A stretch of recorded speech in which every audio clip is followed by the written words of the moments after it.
Empathizer with Access in Jackson County.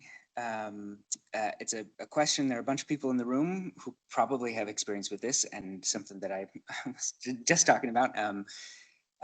We have a subrecipient who has a different cost allocation method for their shelter activities.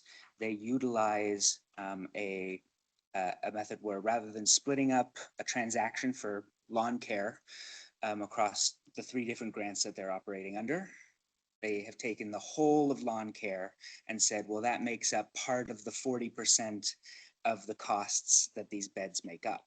And so that whole expense gets attributed just to one grant. And so the question is, does anybody else have experience with this? Maybe a direction on how to approach the conversation, or to talk about distinction between supplementation of funds on a transaction basis versus a whole grant basis, or if anybody has any experience with that, or any direction for approaching that conversation. Thank you. We will leave that up, and then also hopefully folks that are online chime in. Again, more than anything, is as boots on the ground for you, your subgrantees as well.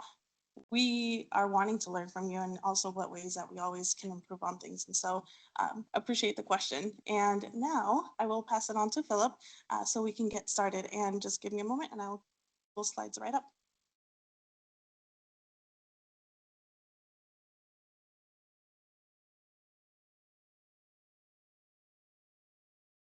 Awesome. Can everyone hear me okay? All right, thank you. So good afternoon, everybody. My name is Philip Andrews. I'm the Grants and Procurement Services Manager at Oregon Housing and Community Services.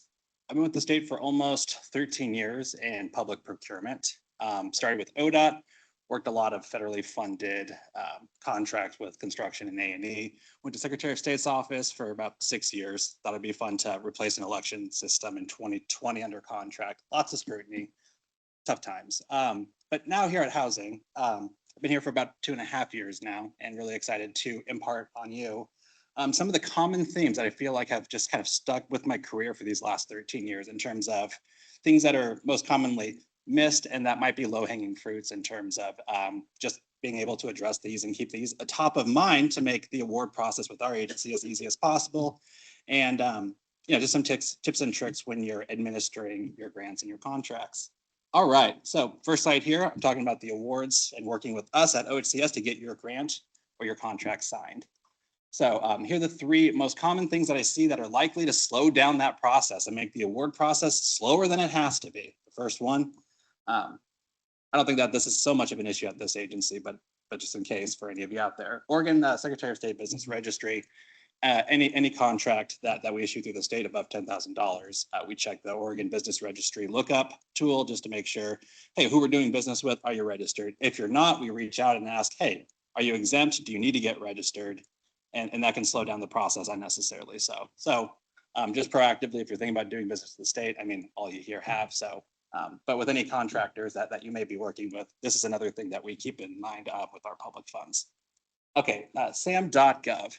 And it says debarment here, but more specifically, just to make sure that the process runs smoothly, you don't need to register with sam.gov. Under the rules, really what we ask that all of our subrecipients do is that you make sure that you proactively have your UEI, your unique entity identifier. That's kind of what we use to keep track of our awards, our sub-awards. For recipients, we check it to make sure that nobody's debarred that we're doing business with. And so as a past, we have a policy as a type of pass-through entity that even though our subrecipients may not be required to do this because you're not the recipient with the feds, as a pass-through entity, we have our policy to check that. So we make sure that all of our direct subrecipients are registered sam.gov, but having that UEI up front really makes sure that we can get that process moving along. And then insurance requirements. This is probably the most common thing that slows down the process at our agency. I recognize why too. If you have grants with us, we ask for a lot of different types of insurance. We ask for commercial general liability, and then we say auto insurance. Sometimes we say crime protection coverage, directors and officers and management liability insurance. Sometimes it's cyber security and network liability insurance, workers' comp, and the list can just go on and on. For a grant that might feel like it feels a bit overinsured. Now, I just want to make it clear that we're kind of stuck in the middle here as an agency too. A lot of the insurance requirements that we bring to the table are flowing down from who's effectively our insurance provider, which is the Department of Administrative Services here at the state. So the state's self-insured. So our central agency, DAS, manages our insurance and acts as our insurance provider. So they have a lot of leeway in terms of what they expect us to try to flow down with insurance requirements and to otherwise request waivers if our assessment turns something up that we want to try and waive for our specific grant or contract.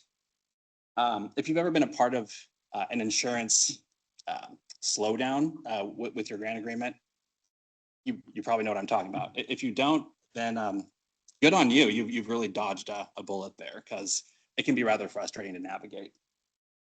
Before I move on, are there any questions about these items? Well, you'll notice that my slides are delightfully devoid of joy. They're a bit plain. It's kind of on brand for contracting, I thought. Plus, we're digesting food, so I wasn't expecting to rouse you today. But if I can at all, then I'll take that as a win. Okay. So let's say that you get through the award process. You have a signed grant agreement. It's got my signature on it. Now you're rolling. You're ready to really start operating with your grant. Maybe you want to start subawarding. So here's some of the most important points that I'd like to bring up about, you have your award, now you're ready to maybe start subawarding. So most subrecipients, your non-governmental unit, you're going to follow Title II of the Code of Federal Regulations, Part 200. That's sections 318 through 327. Now, if you look it up online, you can just, pull up your browser, search ECFR. You can go to this and check out exactly what I'm talking about. This whole grouping is the procurement standards section. It's everything you need to know about your procurements under your awards. Now, if you happen to be a unit of local government as one of our subrecipients, you might be more, comfortable and accustomed to navigating these situations. But you still have the obligations of like your state procurement rules to follow. And as you know, if there's a conflict between the federal rule and your state law, our state law does say that federal laws do prevail in a case of a conflict. And they're only conflicting if they're truly conflicting. If one is more restrictive than the other, the general wisdom kind of says, apply with the more restrictive provision, because then you'll apply across the board and you're good to go. That's our general rule of thumb here at the state. All right. Also, prior to subawarding, before you sign any kind of contract or agreement, it's really important that are you subawarding to another subrecipient downstream, or is this a contract? All right, I can't stress this one enough. This was a big thing at my agency a few years back to make sure that we had a solid process and good documentation on this. So I don't fault anyone if you don't have a robust process on this yet, right? But be thinking about it, right? Because you'd be surprised how frustrating it can be to talk to an auditor about your subrecipient / contractor and did you determine it correctly in the first place? Because if you didn't, let's say you decided somebody's a subrecipient, turns out they should have been a contractor. Well, you may not have followed 2 CFR Part 200, 318 through 327, right? That's the procurement sourcing requirements, making sure you go through competitive requirements, et cetera. There's a slightly different standard on grants and how those get awarded. So, the 2 CFR 200 does a really good job of showing you the criteria, right? You can use that as a baseline if you don't already have like a policy on file. The next slide, I'm going to talk about best practices in terms of policies and documentation, right? But it's really important that I've determined this to be a subrecipient and here's my documentation. Because if you at least have that and it turned out that you didn't determine it correctly, that's more of like a, hey, FYI, next time, make sure that you have these things in mind. It's not considered as like a, hey, you just completely missed this. That's almost negligent, right? It helps avoid that because you have the documentation, you made your justification. If you're just wrong, that's easier to deal with than if you're missing it all together and now you have to answer more questions from an auditor. Nobody wants to do that. I certainly don't. Okay. Any questions about those bullets before we move to slide number 3? I've got 4, so this marks the halfway point. No? All right, let's go to the next slide. So let's talk about policies and documentation. Procurement's my favorite thing. Absolutely. This is what I live by.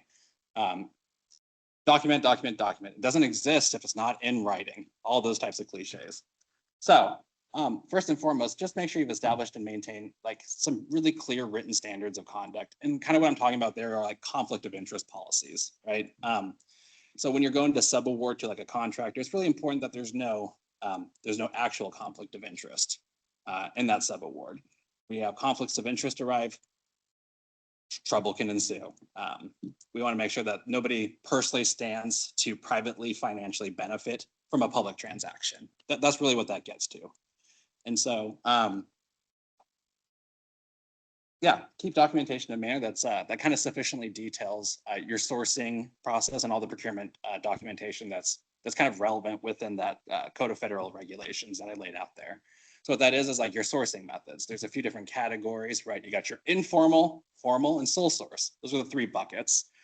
Informal has like a couple methods in there. I won't get into the details too heavily, but it's just important to just remember that there are sourcing expectations. So it is important to document the method. So if you sought quotes, you've got a record of the quotes that you sought and that you received, right? Showing that I did compete this out, identified the best price, right? Because again, you're working with public dollars. It's really important that when we spend that out, we're demonstrating that we're getting the best value. May not be low cost, right? Depending on your sourcing method. But it's really important that we document that we're being good stewards of public funds, especially with the feds. I want to keep them happy. I don't want them knocking on my door anytime soon, or ever if I can avoid it, to be honest. I'll get to some more specifics about that documentation in the next slide. Sorry, go back one more. Now, one thing I will say is don't forget to, like, when you do have a contract, you've determined you have a contractor relationship, you're awarding a contract. It's really important that you include the required contract provisions in each one. Now, luckily, the Code of Federal Regulations makes it super easy. You go to a little link, it says required contract provisions. And there's an appendix 2 to title 2, and then it's all right there. Here are all the provisions and clauses that you might need in your contract if you don't already have them. There are things like the Davis-Bacon wages, you got your termination for convenience type provisions, and things like that, right? There's just certain contract clauses that we want to flow down into each and every contract. So just don't forget that if you do award a contract and not another subrecipient agreement, that you've got these required contract provisions.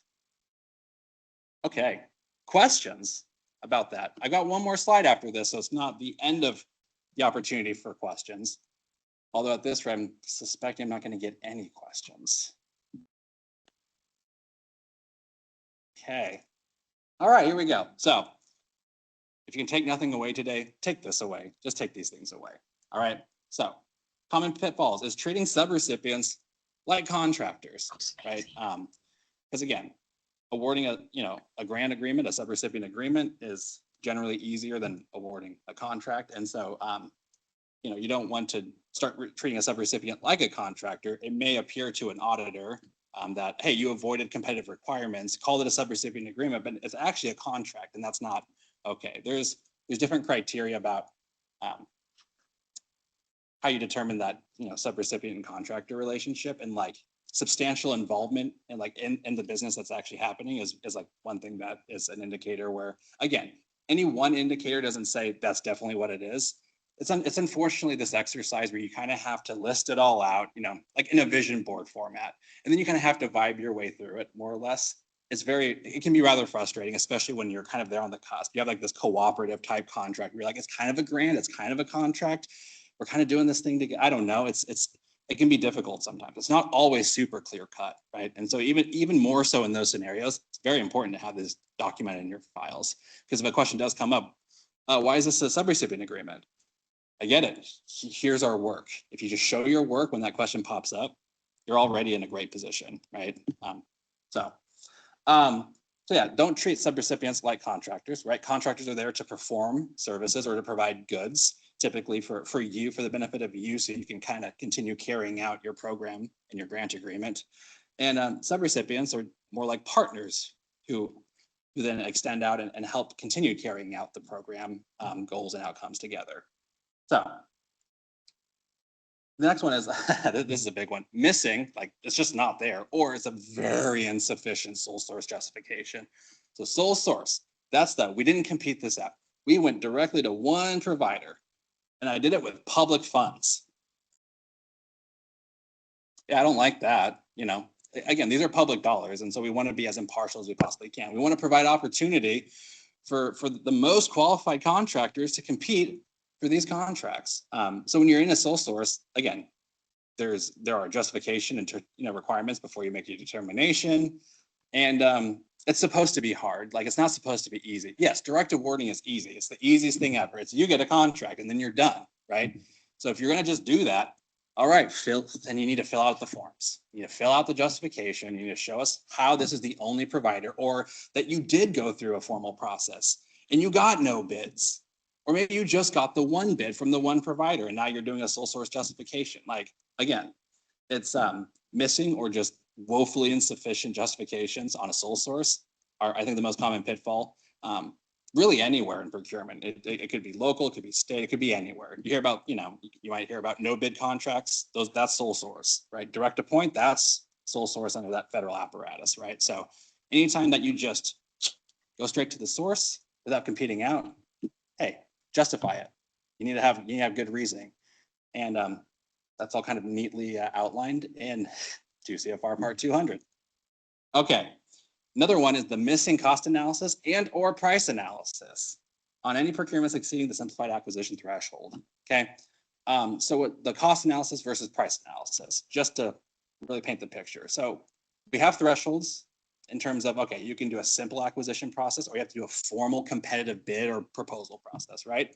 There's a dollar threshold that says if it costs more than this, you have to do this, but that's before you buy it.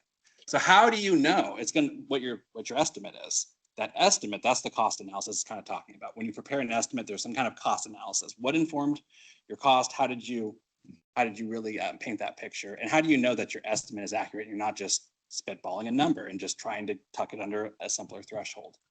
And then when your bids actually come in, then there's the price analysis where you kind of look at that reasonableness. You look at it against your cost estimates, and you kind of analyze, okay, am I at risk? Like, is this bidder, for instance, kind of gamifying the bid? And what I mean by gamifying the bid is maybe your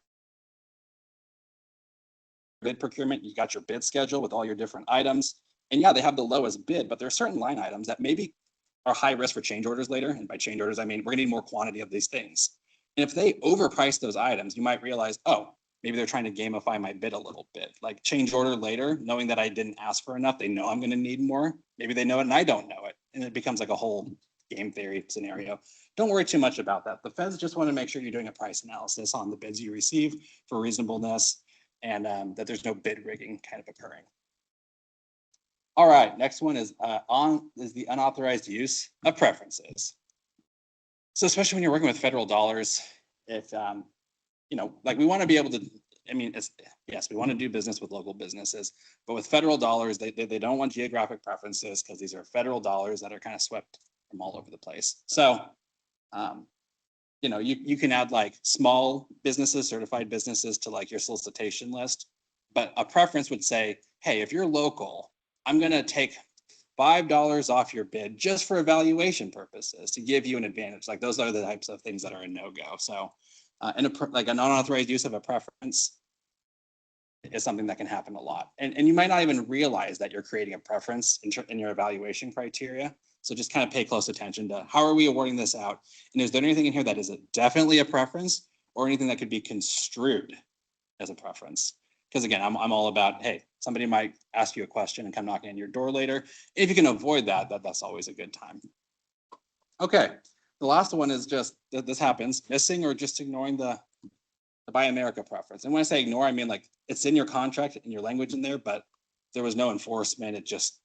Things just kind of happen. It's like, it's great to check the box. I got the language in my contract. I'm good, right? No, the reason it's in the contract is to be enforced, right? And so that's another common pitfall. It's just you miss the provision, right, in your solicitation or your contract, or it's there and it just was never enforced.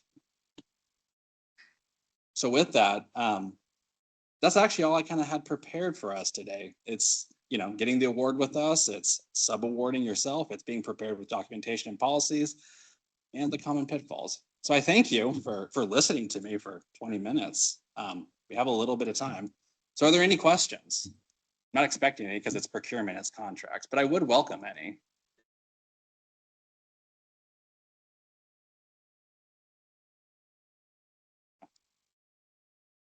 Yeah, let's hear it.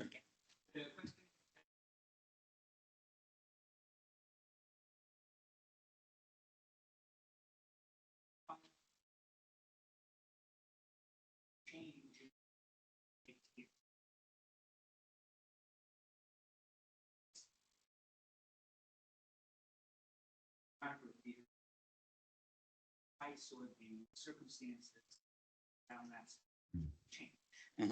Is there something that can be done to natural hanger on?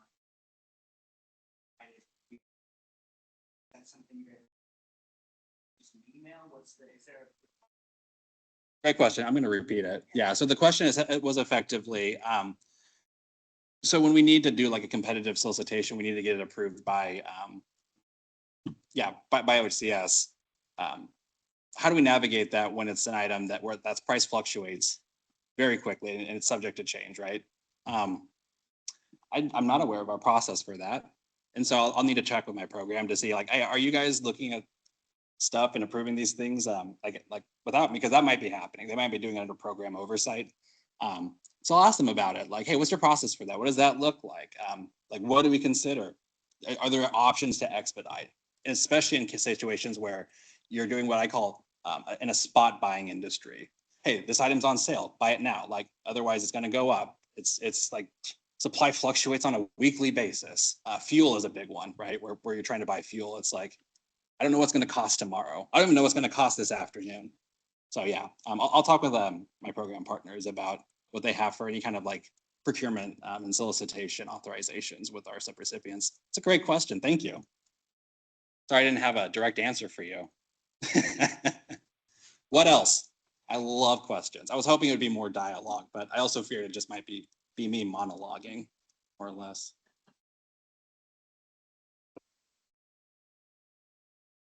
And I will just stand here uncomfortably for like 30 seconds just to be sure.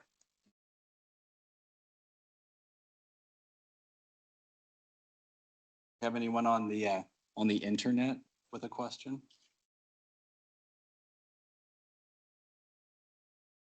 That's a big one.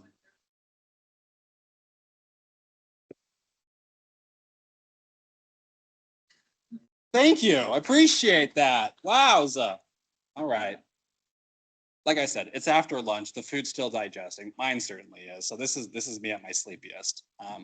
So I appreciate y'all taking the time to be here, for listening, for the questions, the consideration. If you think of other questions, though, please, you can reach out to me. I know that I did not include my email address on my slide deck, but I will talk with my public affairs and my comms people to get it in there so it can go out. Do I have a question in the back?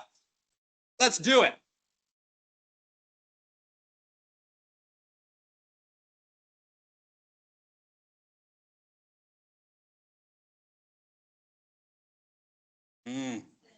Yeah, I was gonna say that's pretty. So I will be talking with my program partners about these scenarios because yeah, equipment like I'm buying like a used vehicle maybe for this program 100%. Yeah, let me follow up on that and try to get that distributed. So if we can save who asked the question, so I can get back to them. Thank you. All right. Well, I'm not going to linger any longer. I was just told thank you, which is my cue to get out of here. Appreciate you all. Have a great afternoon.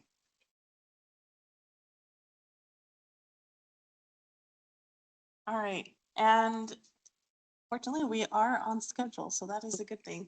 Next, we have Janice, and just as a heads up, that we will be having a break right after Janice's presentation, and then closing up with Director Bell and a Q&A for any additional just questions.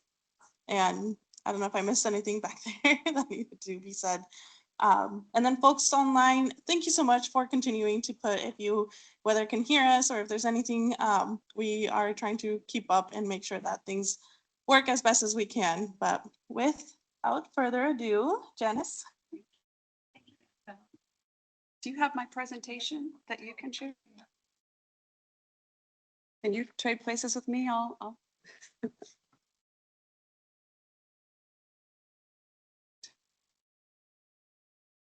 Thank you. Welcome again, everyone. I'm Janice Short, she, her pronouns, Assistant Director of Fiscal Compliance with the agency. Been here for over 4 years. Previously was with Department of Revenue and Department of Energy. Been with the state for a little over 10 years, working in various areas of compliance. We're here to talk about fiscal compliance updates and oversight for fiscal year 26. It's a tough act to follow Philip because he's very animated and very fun and makes procurement a great topic to learn more about. Hope you enjoyed your lunch, and I'll try to keep you awake with a little bit of humor and provide some updates and some insight. So let's go on to my second slide. Thanks, Annabelle. So we're kind of tapping into a little bit of Games of Thrones and a little bit of fire-breathing dragons here, but fiscal compliance, it can feel like an epic quest. It's full of rules and checkpoints and occasional plot twist, but don't worry, we've got the fire-breathing dragons removed, and we think of compliance as an adventure that we're going to navigate together, side by side, as partners, making sure the path is clear and the treasure's protected and no one gets singed along the way. Slide 3.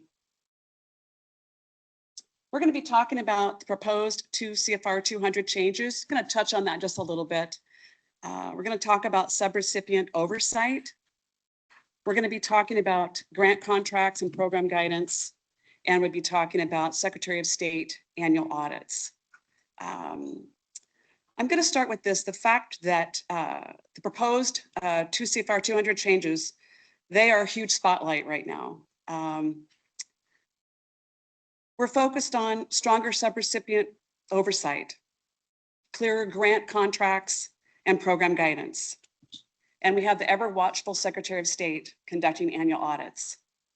Each one of these pieces reinforce the same messages.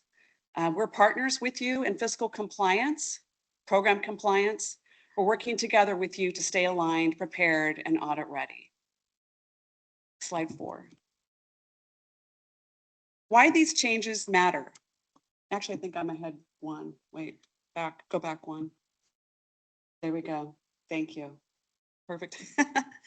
So we want to talk about a little bit about the proposed changes with the 2 CFR 200. We want to highlight they are proposed. We do not know yet what they will be doing. There's quite a bit of speculation about what they'll be doing. We understand there's plans to elevate the 2 CFR 200 from non-binding guidance to binding regulation and rebrand it as the Uniform Grants Regulation. Again, it's proposed. These proposed rules formally reclassify the 2 CFR 100 as regulation, making compliance mandatory and not interpretive. References to the uniform guidance will be replaced with Uniform Grants Regulation. The framework becomes centralized under OMB, and it's replacing agency-specific interpretations. These proposed changes are part of a sweeping overhaul that was issued in May of 2026 that become effective October 1st, 2026, if finalized. Stay tuned. We don't know yet what will be happening. We're all watching. We need to be prepared, attend virtual trainings and webinars, conduct research, and assist our teams to understand the proposed changes and when they'll go into effect and how they're going to impact our organizations. Let's look at why these OMB changes matter. Next slide.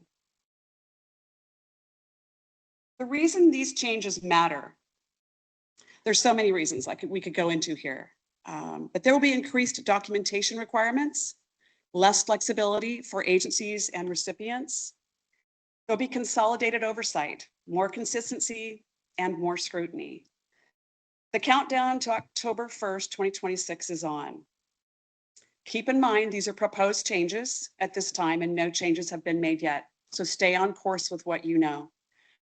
We encourage you to stay tuned, consult with your boards, your teams, financial advisors, and work to understand the changes and how to navigate them once they are implemented. We'll be here along the way to partner with you. And again, we're here in this together.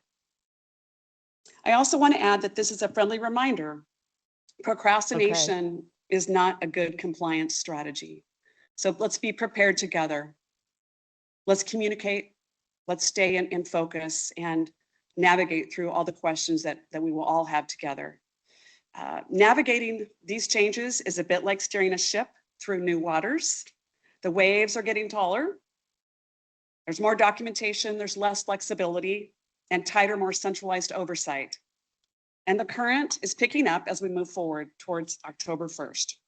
Preparing now is going to help us all chart a steady course and hopefully avoid unnecessary turbulence and reach the new compliant shoreline with some confidence and working together in alignment. Let's go to the next slide. Next on our topic is a very hot topic of 2026. That's subrecipient monitoring. I like to say that this is a frequently identified finding from 24 and 25, not to be confused with any frequent flyer program miles. Subrecipients need to be distinguished from contractors using 2 CFR 200 standards, subpart D. Pass-through entities must actively monitor their subrecipients. Monitoring includes risk assessments, SAM.gov eligibility checks, financial and program performance report reviews, maintaining monitoring records, follow-up on audit findings, and documenting corrective action plans. This last year, during monitoring for 25, we had a few partners that were conducting subrecipient monitoring, but didn't have all the reports in place. And that's difficult to navigate. And they were able to quickly gather those reports and provide those reports. And that was able to clear some findings. So I encourage you and your organizations, tune into subrecipient monitoring. It's a very hot topic. There's quite a bit of scrutiny on the federal side and state side. I want to reiterate, monitoring, it's required, it's not optional. If something goes sideways with your subrecipients, the feds and the state want to know about it and how you handled it. And I'm going to use a famous, overly quoted phrase from auditors. If it's not documented, it didn't happen. Slide 7. Next, I want to focus on how grant contracts and program guidance are keys to your success. Grant contracts, they're legally binding obligations, and program guidance is your rulebook for daily survival. Together, these two items clarify your entire operational universe. They confirm what costs are eligible. They confirm reporting requirements and deadlines. They confirm performance expectations that you must meet. They confirm restrictions and limitations, and don't even think about it kind of rules. Timely invoicing, RFFs, and spend down is also expected. Misalignment leads to disallowed cost, repayment clawbacks, and audit findings that result in corrective action plans. Really want to encourage you to read your contracts, read the program guides. They are there to guide you and help you and support you. I want to point to 2 CFR 200.403. It helps us understand that grant expenditures must be necessary and reasonable for award performance and allocable to the grant, fully documented and treated consistently in accordance with GAAP. In summary, grant contracts and program guides are not suggestions. They're your best friend. We'd like to also share that program guidance and contracts shouldn't feel like a dark cave that you wander into without direction. When you step in with a plan, reading ahead, preparing and planning, knowing what's expected, preparing your path, going with a flashlight, your map, and maybe a snack along the way. So you're not left guessing what's around the corner, what you didn't know. Everything becomes clearer and more manageable when you plan ahead for success. Don't stumble blindly, be intentional, be prepared, and let your planning light the way. We're here to help you through this process. Slide 8, please. Talking about the Secretary of State annual audits, the fun is we're monitored too. The Secretary of State conducts a statewide single audit every year. Their audit includes agency fiscal compliance, monitoring practices, and our reports to ensure that all groups are treated consistently and uniformly with our practices. Findings have included qualified opinions and even disclaimers when evidence has been incomplete. Secretary of State auditors also check if we fix and correct past findings with our corrective action plans and follow through matters. The good news is we're not alone. However, keep in mind, we always have oversight. I'd like to say that when the Secretary of State shows up, it's kind of like a surprise inspection, but we already know that they're coming. Slide 9. I'd like to talk about what Secretary of State oversight means for us. It means that we must demonstrate accurate and timely oversight of subrecipients and show that we are consistently and uniformly conducting our monitoring. We must demonstrate strong internal controls, complete documentation, timely corrective actions, and our monitoring must meet state and federal standards consistently. When you have questions about compliance or findings, reach out to us. When you're in doubt, reach out to Program or Fiscal. We're here to help you and support you along the way. We're not awarding you large funds and awards just to go out and do it on your own. Reach out to us. We're here to help you. We want you to succeed. I'd like to share that we can't enforce rules on others if we're not following them ourselves. It's like telling kids to clean their room while our desk looked like a filing cabinet exploded. So we're here for you and to help you along the way. Slide 10. Let's talk about avoiding findings. Consider these insider tips with some proven success. Maintain clean, fully documented, and complete grant files. Many of you are in that process right now, wrapping them up. Develop internal processes for monitoring your subrecipients uniformly and consistently. Communicate early with your subrecipients. Become familiar with your contract and program guides. And yes, I really do mean read them, study them. Schedule internal program and fiscal compliance reviews before audits, and document. The best audit finding is no finding, and the second best is a finding you fixed before the auditor finds it. And if you have findings, ask. Reach out to us, reach out to program, ask and understand what is needed to resolve findings to avoid these in the future. Slide 11. Thank you, Annabelle. We've got some big regulatory changes coming. Start preparing, be ready. Subrecipient monitoring protects federal and state funds. Have a plan in place to conduct subrecipient monitoring. If you need some resources, our team is prepared to help you. We have some guides and some ideas to help you. Grant contracts and program guides are your roadmap. Follow them, read them. And then Secretary of State audits keep us and you accountable. I want to share that the notifications for the fiscal year 26 monitoring have been released in July and August. And the fiscal compliance team will be starting their annual monitoring work the 1st of September for the performance period of July 1st, 2025 through June 30, 2026. I'd like to take a moment to recognize the fiscal compliance team members, Angelina, Becky, Carolyn, Julie, Maddie, and Sarah. Some are here in person and some are working remotely to support this important annual event. It's an amazing team of people. We stand by to assist and guide you through the upcoming fiscal monitoring processes. And at any time we can assist you with questions concerning fiscal compliance best practices. We'll do everything we can to support you and your organization. And slide 12. I'd like to thank you for the opportunity to be here and speak with you. Thank you for joining us today. I'll be closing out my portion of speaking here. If you'd like to contact our fiscal compliance team, we've got our email address on the screen here. We'll be tucking into the chat our fiscal compliance website. We stood up a website last year, an external website. It has a monthly spotlight article on hot fiscal compliance topics. And you can actually see the last spotlight articles from the last number of months, almost a year now. There's a variety of resources on that webpage to help you and support you and your teams with compliance best practices. So I'd like to open it up to some questions. I'll do my best to answer. Don't know if I can cover them all, but I'll try.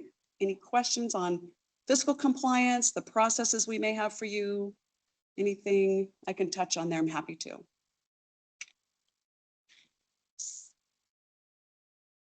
Go for it. Go again. Okay.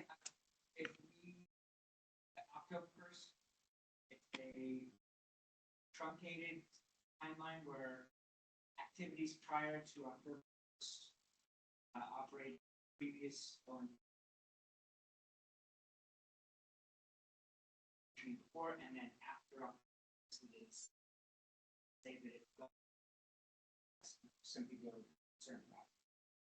That's something that OHCS would say it's a September set of activity, November set of activity. Different sets of. Can you repeat the question? I'm going to let him repeat the question. We want everybody to capture that, and I can answer that. Back there. Okay, we'll try this. How's that? That sounds okay. Okay, so let's say that OMB guidance, that the changes that we fear are incoming are actually incoming. They happen October 1st. Does that mean that September expenses are going to be utilizing a different set of guidance than November expenses and activities, and that OHCS and of course by extension the federal government would be monitoring those kinds of activities separately? Or is it something that is like, no, for the rest of the fiscal year, use the previous or something like that? Is there some kind of a plan to address that as of yet? Great question. Thank you. I appreciate that. For the fiscal year 26 monitoring, we will be looking specifically at the performance period of July 1, 2025 through June 30, 2026. So we will follow the guidance that was in effect at that time. And so we're safe on that front. The fiscal compliance team does a look back. And so the proposed changes, depending upon when they're implemented, we will be looking at those for the future. And so we'll be looking potentially at those for 27 monitoring and maybe more likely the 28 monitoring. And to your question, if it's divided in the time frame of when funding is received and there's expenditures, we will have to take a look at that. We are carefully watching that. I have received some questions about could this be the OMB changes be retroactive? We've not heard that. I don't want to start that. We're all waiting to see what they decide to do. We don't know. And so we really are just trying to be prepared as we can, not panic. But stay tuned and be ready for when we do understand what is implemented. There's quite a bit of hype out there about what they might do and what could happen. We just don't know. And so we'll walk through those waters as they get here. Hopefully they're muddy right now, but they'll get a little more clear. But hopefully that helps answer your question. Any other questions? I think I got off easy today. Yay, me. Okay, do we have any questions online? Excellent, great. Thank you all. I appreciate the opportunity to meet with you all.